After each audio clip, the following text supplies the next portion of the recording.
moi, je ne suis pas prêt. Bien. D'abord, un grand merci à mon ami Christian Cardon de me faire confiance une fois de plus. Vous allez vous lasser de Granarolo, mais comme il abandonne ses fonctions municipales, il va vous laisser tranquille à partir du mois de mars. Donc, on m'a demandé, en concertation avec l'inspecteur, de vous parler de la musique. Alors, ça a été un gros défi aussi pour moi. Élodie parlait de défis. Elle en a relevé un. Je vais essayer de relever moi aussi un défi, puisque je vais vous parler de deux grands philosophes en essayant de rendre mon message totalement compréhensible, et j'ai essayé aussi d'être assez concret, c'est-à-dire de vous donner des pistes que vous pourriez utiliser. Voilà, je ne vais pas faire de la théorie au niveau métaphysique. Donc je vais vous parler de Schopenhauer, qui est le philosophe de la musique, grand philosophe du 19e, de Nietzsche, qui est mon chouchou, ça c'est plus un secret pour personne, et la musique. Donc dans cet exposé qui sera bref, je vais me contenter de vous fournir quelques pistes qui concernent notre thème, est-ce que la musique adoucit les mœurs? Et je vous indiquerai en quoi ces deux grands philosophes du 19e nous ont donné des arguments utilisables qui peuvent éclairer vos pratiques. Et donc je vais faire le médiateur entre Schopenhauer, Nietzsche et vous-même pour essayer de vous éclairer. On va commencer par Schopenhauer, qui a vécu de 1788 à 1860. Puis on peut dire de Schopenhauer qu'il est le philosophe de la musique, ça c'est un titre exceptionnel. Celui qui l'a qualifié ainsi, c'est le grand Wagner, qui était quand même pas tout à fait ignorant dans la chose musicale, vous l'accorderez.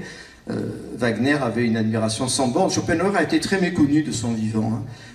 Ça l'a rendu très malheureux, très misanthrope. Un acte de gloire de Schopenhauer assez rare, c'est qu'à la fin de sa vie, il a légué sa fortune à son caniche. Vous voyez, aujourd'hui, on sait qu'il y a des Américaines qui font ça, mais au 19e, Schopenhauer a légué sa fortune à son caniche par misanthropie.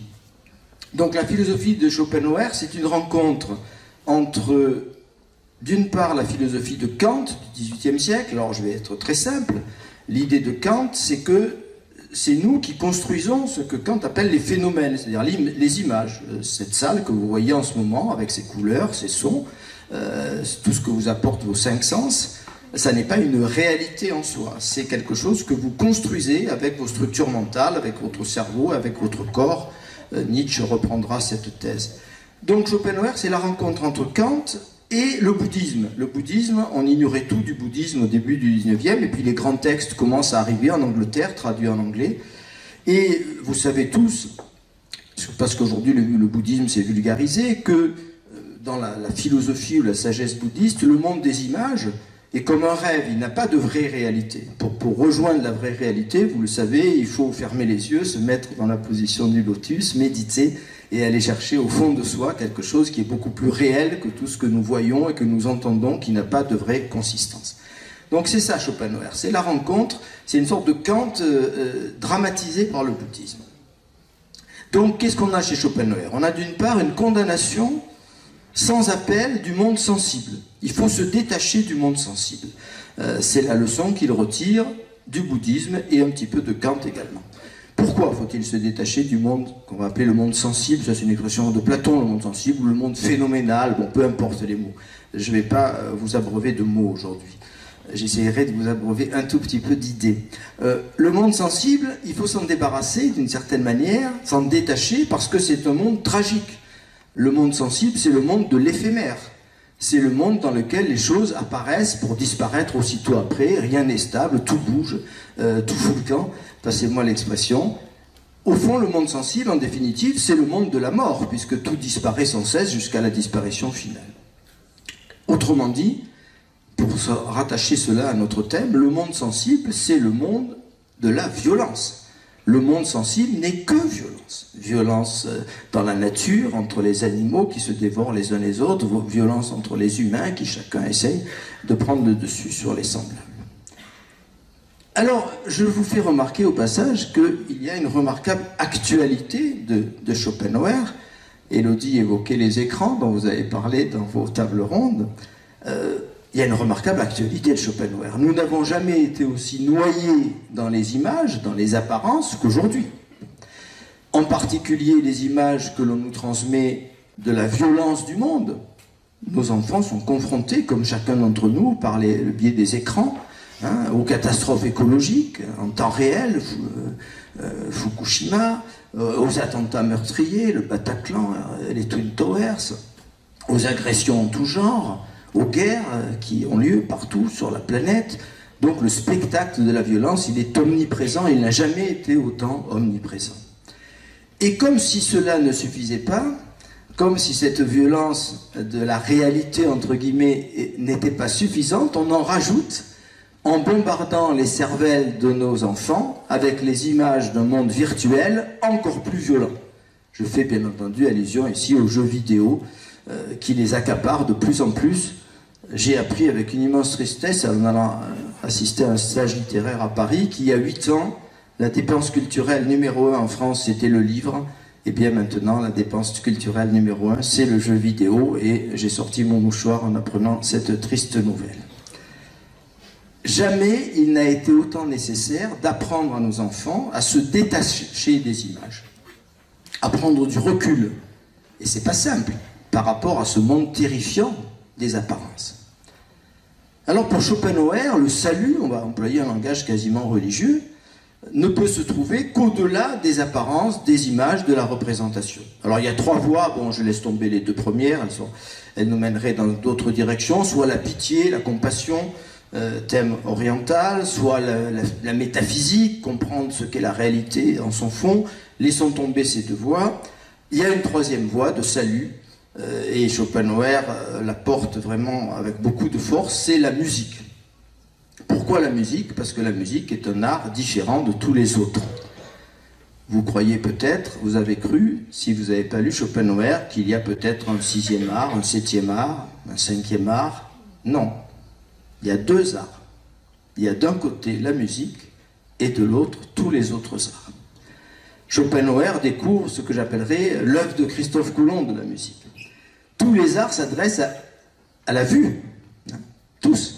La peinture, la sculpture, la danse, le théâtre, ce qui pose d'ailleurs un drame pour les personnes non-voyantes qui ont un accès très difficile à tous les arts. Il y a un seul art qui ne s'adresse pas à la vue, c'est la musique. La musique s'adresse directement à l'ouïe et donc vous pénètre directement, en quelque sorte, s'adresse à vos émotions, à votre corps, à votre sensibilité. Donc c'est un art absolument à part qui est différent de tous les autres arts. Et ça c'est la découverte génial de Schopenhauer. Alors j'en arrive à une première conclusion un petit peu pratique. Faire écouter de la musique à des enfants, je sais que c'est compliqué, vous avez des consignes, vous avez des emplois du temps, vous avez des directives, mais vous avez quand même une marge de liberté, je le sais, et j'en parle régulièrement avec mon ami Christian Cardon. Faire écouter de la musique à des enfants, ou leur faire pratiquer le chant, qui est évidemment une forme tout à fait remarquable, la voix est le premier instrument utilisé par les hommes. Faire écouter de la musique à des enfants ou leur faire pratiquer la musique, c'est les conduire au-delà des images. C'est les conduire au-delà des images. C'est les conduire dans une dimension radicalement autre que celle des représentations et des images, dans laquelle ils sont englués, si j'ose dire. C'est parler à leurs émotions, c'est parler à leur intériorité. Nietzsche reprendra ça, on en parlera dans quelques instants. La musique nous pénètre directement, au plus profond de nous-mêmes. Beaucoup plus profondément que les autres arts qui s'adressent à la vue, et la vue est un organe de distance. Aristote l'avait déjà dit dans l'Antiquité. C'est parler aux émotions, à l'intériorité. C'est faire vibrer en eux, en faisant écouter de la musique aux enfants, on fait vibrer en eux une corde qu'aucune image ne peut mettre en mouvement. Aucune image n'est capable, aussi géniale qu'elle soit, de mettre en mouvement cette corde intérieure que la musique met en route. Alors je passe à Nietzsche. Nietzsche, c'est quelqu'un qui a admiré comme Wagner Schopenhauer. Schopenhauer, je vous l'ai dit tout à l'heure, il était complètement méconnu, personne ne l'avait lu, il en a été extrêmement frustré. Il y a 2 personnes dans la dernière partie du 19e siècle qui avaient lu Schopenhauer et qui se sont rencontrés, c'est Wagner et c'est Nietzsche. Nietzsche, on va dire que, pour aller vite, c'est un Schopenhauer qui aurait substitué à la fascination pour l'Inde, pour le bouddhisme, qui était celle de Schopenhauer, la vénération pour la Grèce antique, pour la Grèce classique. Il était professeur de philologie, il enseignait la langue grecque à l'université de Bâle. en particulier la langue grecque. Et Nietzsche écrit un premier livre en 1872, un livre qui doit beaucoup à Schopenhauer, il considère Schopenhauer comme son premier maître, qui s'appelle « La naissance de la tragédie ». Quand il écrit ce livre, en 1872, il n'a pas encore compris tout ce qui le distingue, tout ce qui le sépare de Schopenhauer. Il croit encore qu'il est un disciple fidèle de Schopenhauer, ce qui n'est déjà pas le cas.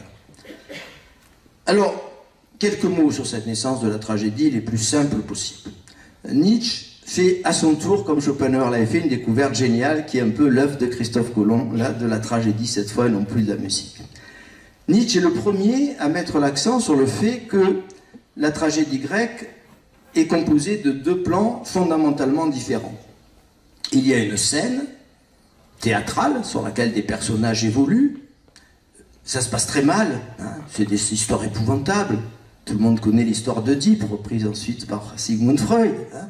Oedipe a été adopté, a été chassé, laissé dans la forêt comme le petit poussé par ses vrais parents, adopté par des parents adoptifs qu'il a toujours cru être ses vrais parents, et puis un jour, il consulte un oracle, c'était à la mode dans l'Antiquité, et l'oracle lui dit tu vas tuer ton père et épouser sa mère. Alors qu'est-ce qu'il fait pour fuir son destin? Il s'en va, et c'est là qu'il va s'enfermer dans son destin, puisque sur la route, il va croiser un vieillard, il va lui faire la peau, c'est papa, et comme il a débarrassé la ville d'un monstre qui terrorisait tout le monde, eh bien, on va lui donner en mariage la reine de la ville, c'est maman. Bien entendu, il ne sait pas qu'il a tué papa et épousé maman, et quand il l'apprend, il se crève les yeux et il part errer. C'est une histoire épouvantable, enfin, il ne faut surtout pas raconter ça aux enfants. Hein.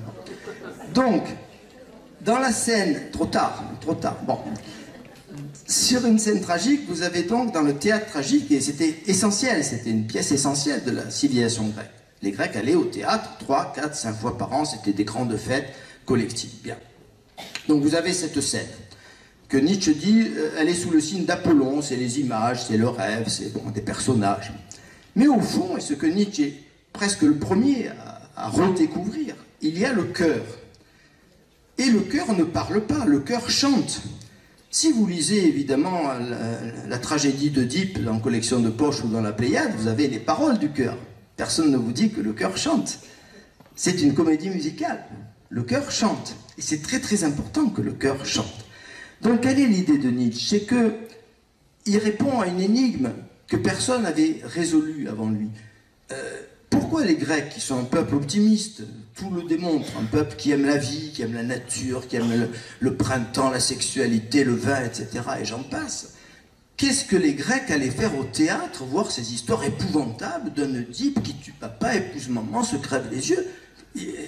Ils devaient sortir complètement déprimés du théâtre. Eh bien non. Pourquoi ne sortaient-ils pas déprimés? Parce qu'ils avaient entendu la musique du cœur. Et que dit la musique du cœur? Parce que justement c'est de la musique, elle dit, au fond tout ça n'a pas une importance considérable, la vie continue, la vie renaîtra, après l'hiver vient le printemps, après la pluie vient le beau temps, tout est éternel, la nature c'est cette puissance éternelle qui sans arrêt fait renaître la vie, rejaillir la vie, même dans les pires situations. Donc les Grecs, paradoxalement, et Nietzsche est le seul qui a répondu à cette énigme, sortaient confiants de leur théâtre, parce qu'ils avaient bien sûr vu des choses épouvantables sur la scène, mais ils avaient entendu la musique qui leur disait que finalement la vie est belle et que la vie vaut la peine d'être vécue. Alors contrairement à Schopenhauer, son premier maître, Nietzsche ne condamne pas les images et la représentation. Vous l'avez compris. La tragédie grecque, c'est une sorte de microcosme qui permet de comprendre ce qu'on va appeler la vision du monde des Grecs de l'Antiquité. Pour Schopenhauer, que sont les apparences? Les apparences sont une ruse de la nature. La nature ruse avec nous en nous offrant des images qui nous font oublier qu'on est mortel pour assurer la survie de l'espèce. Schopenhauer a écrit des choses magnifiques sur l'amour. C'est dur à lire parce qu'on sort un peu déprimé de la lecture de Schopenhauer. Freud, il faut le savoir, empruntera l'essentiel, le thème de la libido chez Freud est emprunté à 100% à Schopenhauer. Donc pour Schopenhauer, les apparences sont des tromperies. Hein. La nature nous trompe en faisant apparaître devant nous des images qui vont nous agiter, qui vont nous amener à des actions, et le but de la nature, c'est que les espèces se maintiennent dans l'existence. Pour Nietzsche, les apparences, ne sont pas du tout cela. Les apparences sont des créations du vivant, et du vivant humain en particulier. C'est nous qui créons les images, et ça c'est l'héritage de Kant dont j'ai parlé en introduction. Autrement dit, il y a deux messages contradictoires dans l'idée que le monde des images est apparence, deux messages totalement contradictoires. Soit j'en déduis que les images n'ont pas de réalité, n'ont pas d'importance, et je m'en détourne, et c'est la voie orientale du bouddhisme, soit je me dis avec Nietzsche, les images c'est quand même formidable puisque c'est nous qui les créons. Cette contradiction, ça sera la clé de l'évolution de Nietzsche par rapport à Schopenhauer. J'en arrive à une formule que vous avez entendue certainement des dizaines de fois, mais à laquelle on prête peu attention. Une magnifique formule de Nietzsche: sans la musique, la vie serait une erreur. Sans la musique, la vie serait une erreur. On ne prête pas attention à ce genre de petites phrases. Nietzsche ne dit pas que sans la musique, la vie serait moins belle, ou plus triste, ou moins intéressante.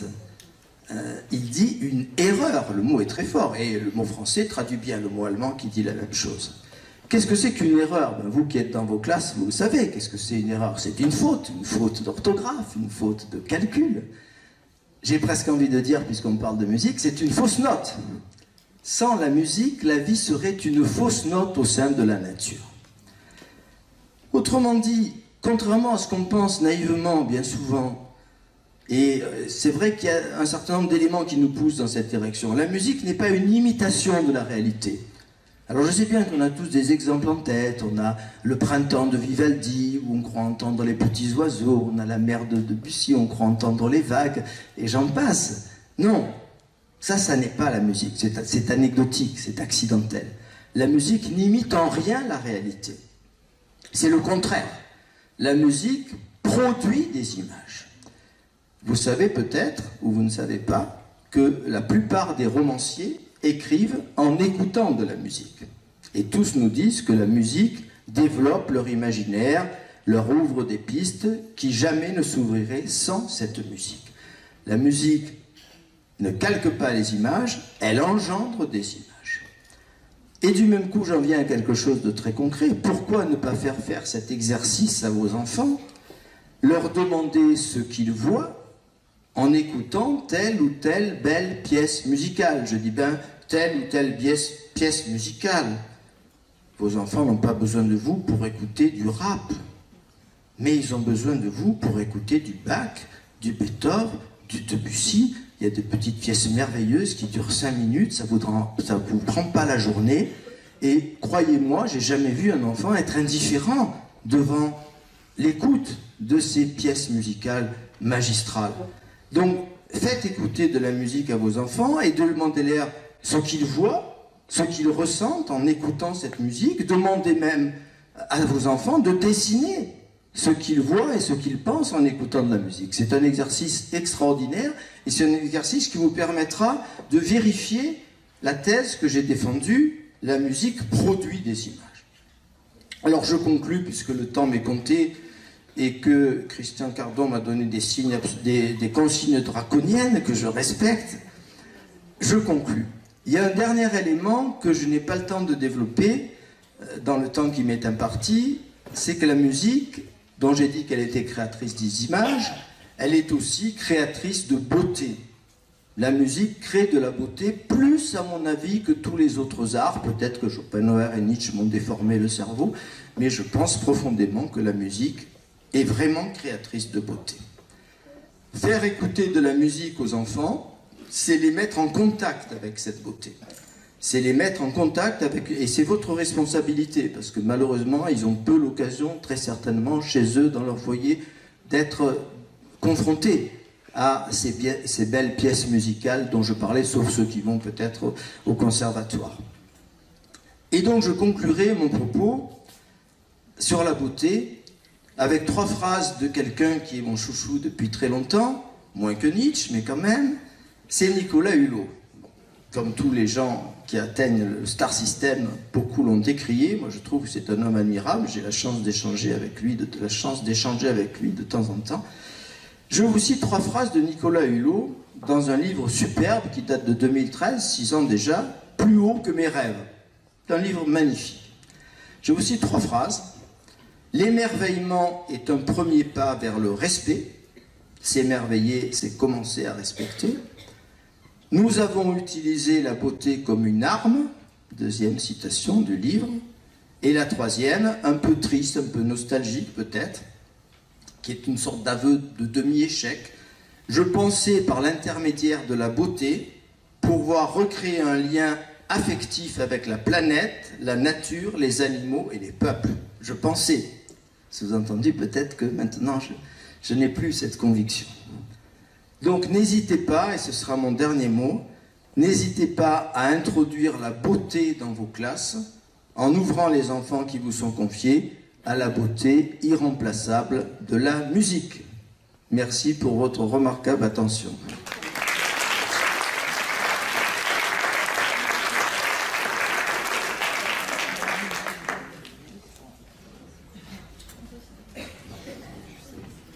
Un temps d'échange va être proposé. Je vais passer au milieu de vous pour récolter vos questions. Si vous avez des questions sur le compte-rendu qui a été fait sur les tables rondes sur la notion de violence. Davantage creusé par Nietzsche que par Schopenhauer. La violence fait partie, il y a une certaine violence qui fait partie de la vie. Bon. Il ne faut pas se le masquer. Il ne faut pas rêver d'un monde sans aucune violence. Bon. Je me souviens, il y a 30 ans, j'avais fait venir à Dumont-d'Urville, où j'enseignais dans les classes prépa, un psychanalyste marseillais. Et c'était au lendemain du suicide du chanteur de Nirvana, que les adolescents vénéraient, et il avait arraché les larmes à toute l'assistance en disant « Mais vous savez, je ne suis pas surpris, parce que c'est quoi le Nirvana? C'est le calme plat, c'est l'homéostasie, c'est quand plus rien ne se passe, et quand est-ce qu'on atteint vraiment le Nirvana? Quand on est à l'état de cadavre. Il n'y a pas plus zen qu'un cadavre, vous me l'accorderez. Bon. Donc, attention à ne pas vouloir non plus éradiquer une saine violence qui fait partie de la vie, qui fait partie de la nature, qui fait partie du corps. Donc, il faudrait distinguer, on n'a pas eu le temps de le faire. Donc, la musique peut véhiculer effectivement cette violence-là avec laquelle les enfants doivent se familiariser parce qu'elle fait partie intégrante de la vie. Je fais une dernière référence à Nietzsche pour répondre à la question d'Élodie. Il y a un paragraphe de Nietzsche que je cite de mémoire parce que je l'ai peut-être un peu réinventé. Je fréquente Nietzsche depuis tellement longtemps que parfois je ne sais pas si c'est Nietzsche qui a dit ça ou si c'est Gran Rollo, mais c'est pas grave, nous sommes des frères jumeaux. Donc, il y a un magnifique paragraphe de Nietzsche qui imagine ce qui se passerait dans notre corps si tout d'un coup, et je vous invite à réfléchir à cette belle question, imaginez tout d'un coup que vos anticorps deviennent chrétiens. Vous voyez la catastrophe? Oh, le gentil petit microbe, il a le droit de vivre, laissons-le se développer. On est rayé de la carte en 48 heures. Hein. Bon. Je ne sais pas si vous avez vu des attaques d'anticorps contre... C'est la guerre des étoiles, hein. Ça entoure la bactérie, ça arrive de tous les côtés. Il y a une guerre dans notre corps, c'est pour ça qu'on est en vie. Et il y a une guerre dans notre corps qui est remportée par nos anticorps. Souvent, pas toujours. Parfois, c'est les microbes et c'est les bactéries qui prennent le dessus. Et puis, parfois, c'est les défenses qui s'écroulent, comme quand on est victime du sida. Bon, donc, il y a une violence de la nature et du corps qu'il faut accepter. Il faut pas, alors, la musique a cette double fonction. Elle peut faire entrevoir aux enfants ce qu'est cette violence du corps et de la nature, et en même temps, les amener au-delà de la violence des images. Voilà, il y a cette double fonction. J'ai parlé que de la deuxième, j'ai pas parlé de la première, donc la question d'Élodie m'a permis de compléter mon propos.